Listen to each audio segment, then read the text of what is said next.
Hello friends, welcome back to our channel. तो आज की इस वीडियो में हम बात करते हैं इम्पोर्टेंट न्यूक्लियर ट्रीटीज के बारे में, यानी परमाणु हथियारों पे रोक लगाने के लिए परमाणु हथियारों का जो परीक्षण है समय समय पे उन पे रोक लगाने के लिए कुछ ट्रीटीज साइन हुई है, कुछ न्यूक्लियर ट्रीटीज साइन हुई थे।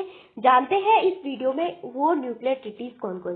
तो सबसे पहले बात करते हैं कि जो न्यूक्लियर ट्रीटीज है आपकी मेनली दो देशों के मध्य सबसे ज्यादा मात्रा में साइन हुई थी। एक था यूएसए यानी अमेरिका और दूसरी ओर था सोवियत यूनियन यानी जिसे आज रूस के नाम से जानते थे।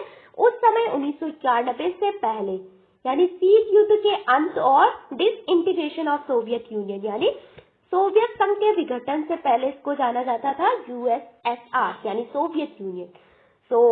सोवियत यूनियन का विघटन होता है आपका 15 छोटे छोटे गणराज्यों में, जहाँ पे जो यूक्रेन है आज सोवियत यूनियन का पार्ट हुआ करता था। उसके अलावा बेलारूस है, उसके अलावा अपने सेंट्रल एशियन की जो 5 कंट्रीज है जैसे ताजिकिस्तान हो गया, किर्गिस्तान हो गया, तुर्कमेनिस्तान हो गया, उज्बेकिस्तान हो गया, ये सभी आपके सोवियत यूनियन का पार्ट हुआ करती थी। तो यहाँ पे मेनली बहुत सारी परमाणु हथियारों की होड़ चली थी इन दोनों देशों के बीच। तो जानते हैं वो परमाणु हथियारों की होड़ कब चली, क्यों चली। एक आता है आपका शीत युद्ध यानी कोल्ड वॉर, आपने सुना होगा पॉलिटिकल साइंस में। 1945 में हम सभी जानते हैं कि वर्ल्ड वॉर सेकेंड यानी द्वितीय विश्व युद्ध खत्म होता है और उसके डायरेक्ट बाद आपका जो पूरी दुनिया थी दो ध्रुवों में बढ़ जाती है यानी दो महाशक्तियों में डिवाइड हो जाती है। एक तरफ था यूएसए और दूसरी तरफ था यूएसएसआर सोवियत यूनियन। ओके, तो ये कोई डायरेक्ट वॉर नहीं था बल्कि दो विचारधाराओं का युद्ध था। अपनी आइडियोलॉजी को थोपने का प्रयास कर रहे थे, दुनिया में अपना प्रभुत्व जमाने की कोशिश कर रहे थे अपने अपने विचारधाराओं के आधार पे। चाहे वो राजनीतिक विचारधारा हो, चाहे वो मिलिट्री को लेकर हो, चाहे वो इकोनॉमिक टेंशन हो, इन दो ब्लॉक के बीच after world war second without direct large scale war यानी कोई भी लार्ज स्केल वॉर नहीं हुआ, कोई भी सीधा युद्ध यहाँ पे नहीं हुआ था। यहाँ पे इन दोनों देशों के बीच अपनी मिलिट्री को लेके परमाणु हथियारों को लेके एक होड़ चलती है। वो कैसी होड़, अगर आपका यूएसए ने अपना परमाणु परीक्षण किया 1945 में, तो डायरेक्ट उसके बाद रशिया भी अपना परमाणु परीक्षण करेगा। अगर यूएसए ने अपना मिलिट्री को सुरक्षा के लिए नाटो बनाया तो रशिया भी आपका वार्सा पैक्ट बनाएगा। तो इस तरह से दोनों अपनी मिलिट्री अपनी सिक्योरिटी में भी निरंतर वृद्धि कर रहे थे। जैसे कि एक अपने परमाणु हथियारों की मात्रा में वृद्धि करता था तो दूसरा देश भी अपने परमाणु हथियारों की मात्रा में क्या करता था, वृद्धि करता था। तो शीत युद्ध जो कि 1945 से 1991 तक चला। तो जब विश्व दो गुट में विभाजित हो गया था, एक तरफ था पूर्वी गुट, दूसरी तरफ था आपका पश्चिमी गुट।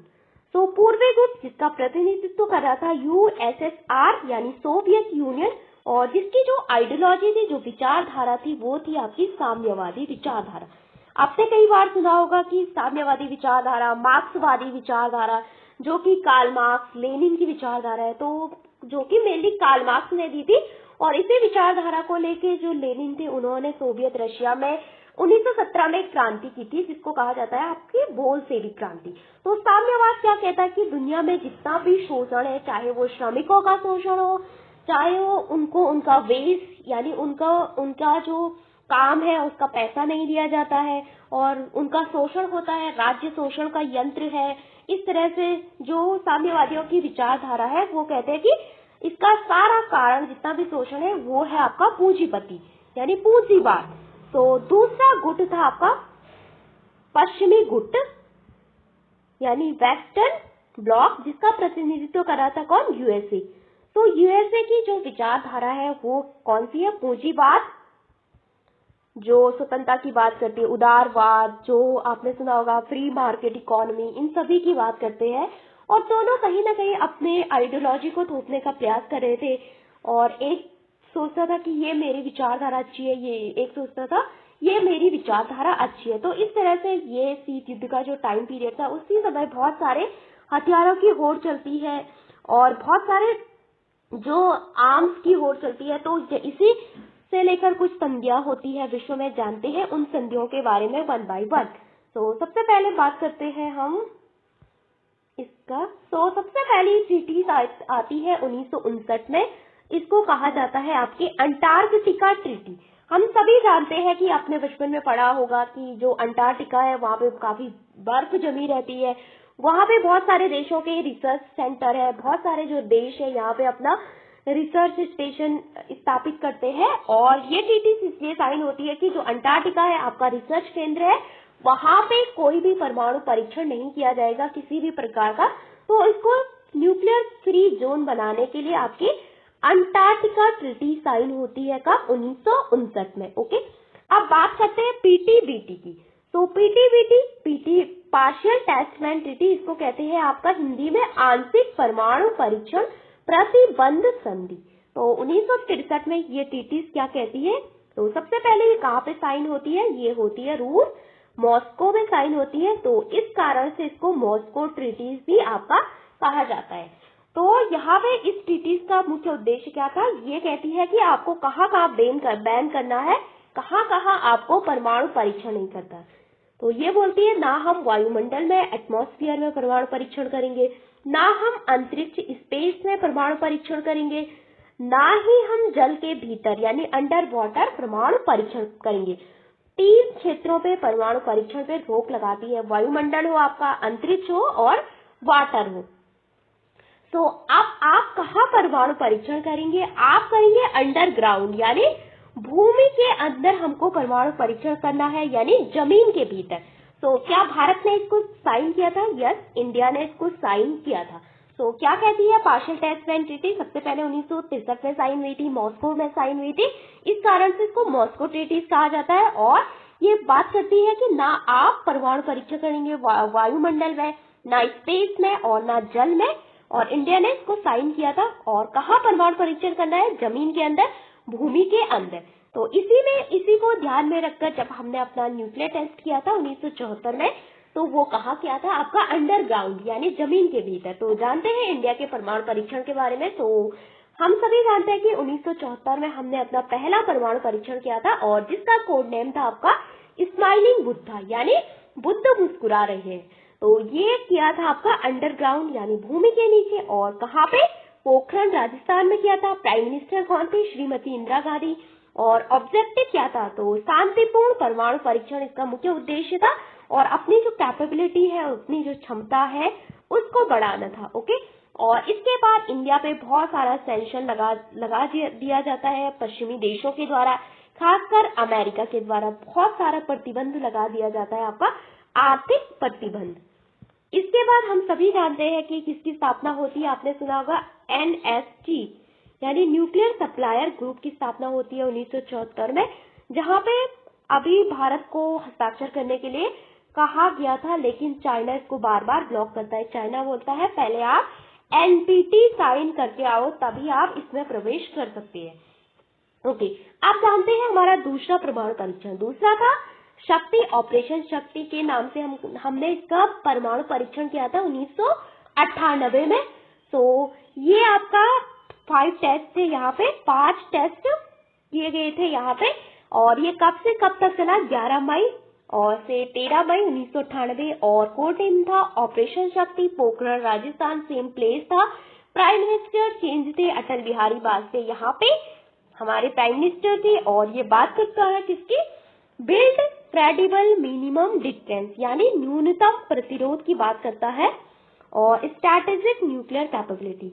और 1998 में हमने परमाणु परीक्षण किया। उसके तुरंत बाद 1998-99 में पाकिस्तान ने भी अपना न्यूक्लियर टेस्ट किया। ओके, सो यहाँ पे इंडिया की जो न्यूक्लियर डॉक्ट्रिन है, जो हमने 2003 में अपनी न्यूक्लियर डॉक्ट्रिन अपनाई थी, बात की थी, और क्रेडिबल मिनिमम डिस्टेंस के बारे में बात करती है। और नो फर्स्ट यूज पॉलिसी, हम कभी भी परमाणु बमों का पहले प्रयोग नहीं करेंगे, यानी पहले प्रयोग ना करने की नीति है भारत की।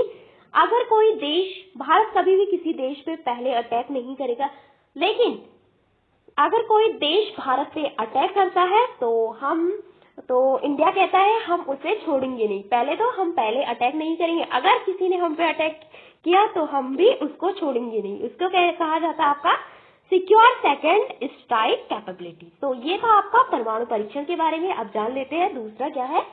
दूसरी ट्रीटी है एनपीटी। आपने सुना होगा कई बार परमाणु अप्रसार संधि के बारे में। तो ये ट्रीटी क्या कहती है? तो ये नॉन प्रोलिफरेशन ट्रीटीज, इसका हिंदी में फुल फॉर्म होता है। इंडिया ने इसको साइन नहीं किया और ये कहती है ओनली 5 देश, यानी यूएसए हो गया, चाइना हो गया, ब्रिटेन हो गया, फ्रांस हो गया और रशिया हो गया। तो केवल यही 5 देश होंगे जो परमाणु शक्ति संपन्न होंगे। 1968 के बाद कोई भी दूसरा देश अब परमाणु शक्ति संपन्न नहीं होगा। कोई भी देश अपना परमाणु परीक्षण नहीं करेगा। लेकिन इंडिया इसको डिनाई करता है, इंडिया इसको मना करता है। भारत का मानना है कि जो परमाणु अप्रसार संधि है वो आपकी भेदभावकारी है। हम 2 फ्रंट वॉर में है। एक तरफ है चाइना जिसके पास पहले से आपका न्यूक्लियर वेपन्स है, लेकिन दूसरी तरफ है पाकिस्तान, और जो चाइना है निरंतर पाकिस्तान को अपना सपोर्ट देता है। तो हम कैसे लड़ेंगे हमारे पास जब हथियार नहीं होंगे? तो इंडिया इसको डिनाई करता है। इसके अलावा इंडिया हो गया, इजराइल हो गया, ईरान हो गया, पाकिस्तान हो गया, इन्होंने इस पे साइन नहीं किए हैं। तो ये 1968 में आई थी और 1970 के अराउंड आपकी लागू हुई थी। तो डिसआर्मामेंट की बात करती है, यानी निशस्त्रीकरण की बात करती है, पीसफुल यूज की बात करती है परमाणु हथियारों का, कि हम परमाणु हथियारों का उपयोग दुनिया के विनाश के लिए नहीं करेंगे। जैसे यूएस ने किया था 1945 में, जापान के हिरोशिमा और नागासाकी को पूरी तरह से तबाह कर दिया था।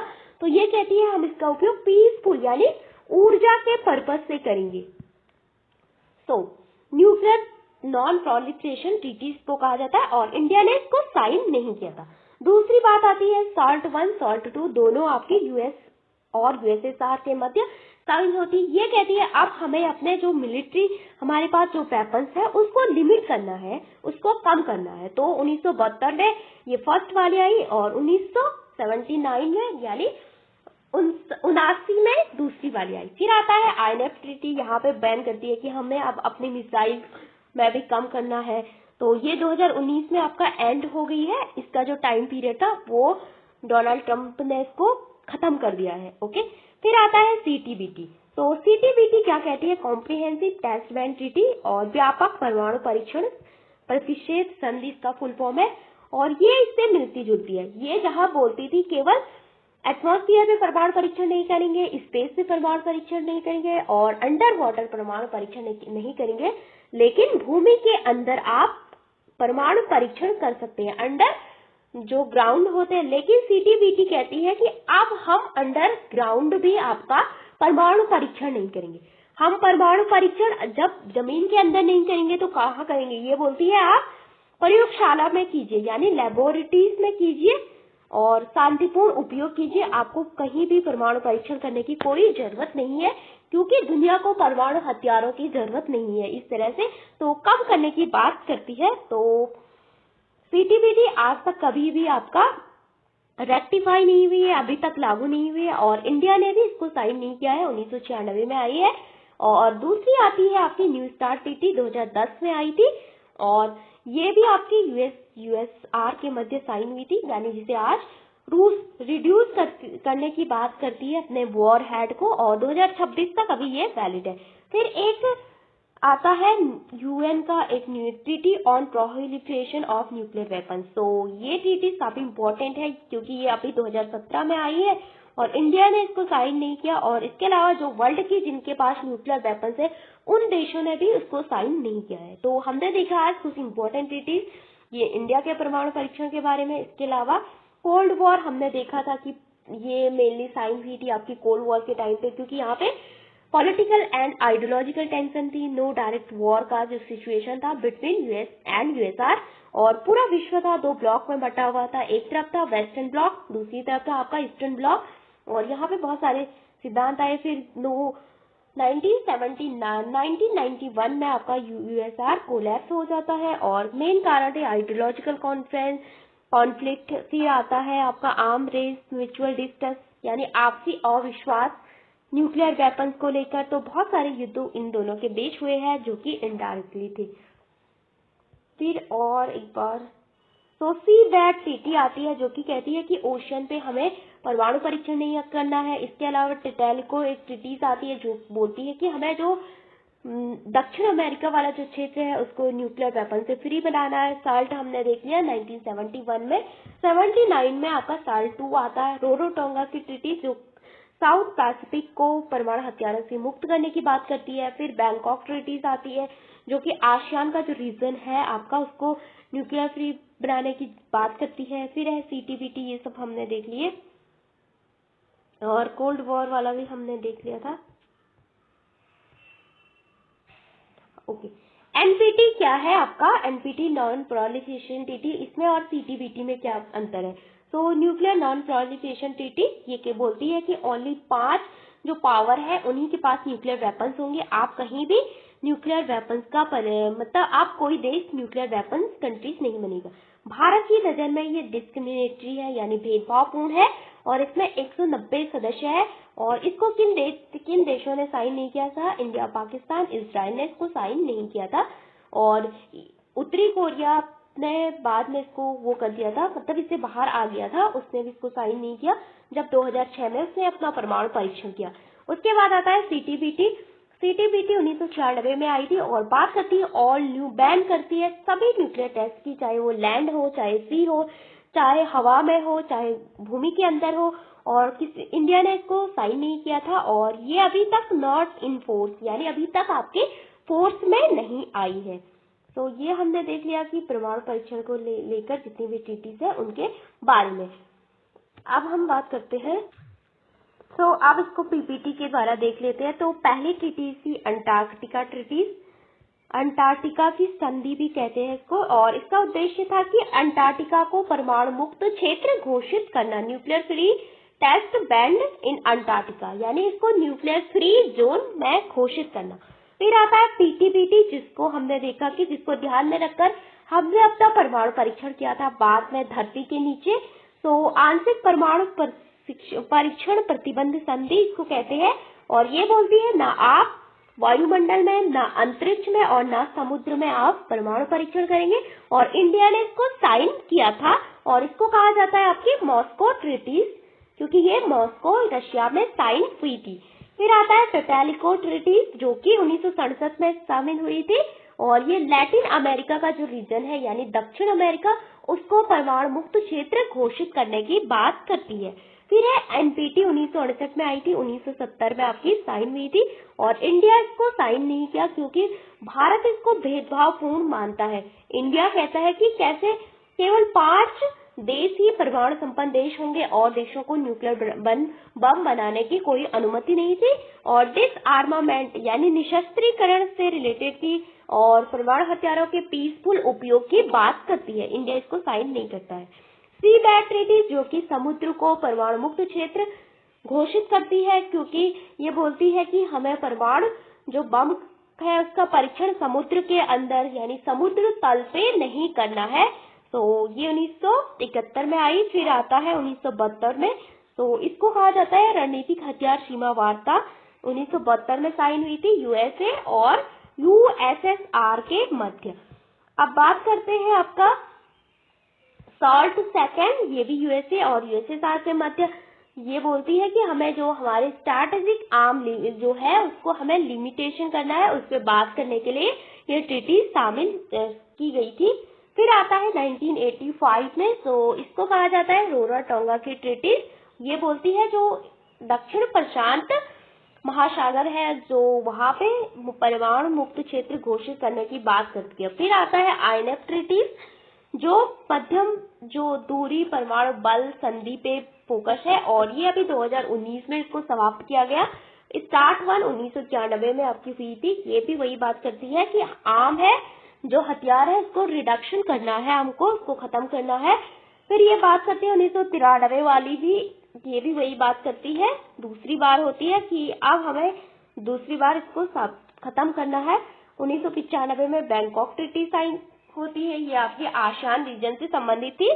साउथ ईस्ट एशिया से संबंधित जो रीजन है वहां पे दक्षिण पूर्व एशिया परमाणु मुक्त क्षेत्र घोषित करने की बात करती है। फिर आता है सीटीबीटी, तो 1996 में आती थी, और इसका हिंदी में पूरा नाम है व्यापक परमाणु परीक्षण प्रतिबंध संधि। फिर आता है पेलिनडाबा की ट्रीटी 1996 में आपकी साइन हुई थी और ये भी यही बात करती है कि अफ्रीका का जो रीजन है उसको न्यूक्लियर फ्री जोन घोषित करना। फिर आता है सेमी प्लांटिस्ट ट्रीटी जो 2006 में साइन हुई थी और ये मध्य एशिया यानी मिडिल ईस्ट का जो पार्ट है उसको परमाणु मुक्त क्षेत्र घोषित करने की बात आती है, जो कि रशिया का पार्ट होती थी पहले जो कंट्री, चाहे वो सेंट्रल एशियन कंट्रीज यानी कजाकिस्तान हो गया आपका, किर्गिस्तान हो गया, नॉर्थ मिडिल ईस्ट में आपकी दूसरी कंट्रीज आती हैं। इंडो यूएस न्यूक्लियर ट्रीटी 2005 में आपकी साइन हुई थी। ये भारत और यूएस के बीच हुई थी और यहाँ पे जो प्राइम मिनिस्टर थे वो डॉक्टर मनमोहन सिंह जी थे। तो इसको कहा जाता है भारत अमेरिकन असैन्य परमाणु संधि और इसको दूसरा नाम है इसका 123 एग्रीमेंट और ये 2005 में साइन हुआ था और 2008 में आपका लागू हो गया था। फिर न्यू स्टार्ट ट्रीटी 2010 में आपका यूएस और यूएसएसआर के यानी रूस के मध्य ही साइन हुई थी आपकी कब 2010 में और इसका टाइम पीरियड है अभी 2026 तक। फिर आता है ये यूएन के द्वारा लाई गई थी 2017 में treaty on the prohibition of nuclear weapons यानी परमाणु हथियार निषेध ट्रीटी की बात करती है और इंटरनेशनल एटॉमिक पीस जो एजेंसी है उसकी स्थापना होती है 1957 में। तो काफी इम्पोर्टेंट है। एनएसजी बना था 1974 में इंडिया के परमाणु परीक्षण के तुरंत बाद।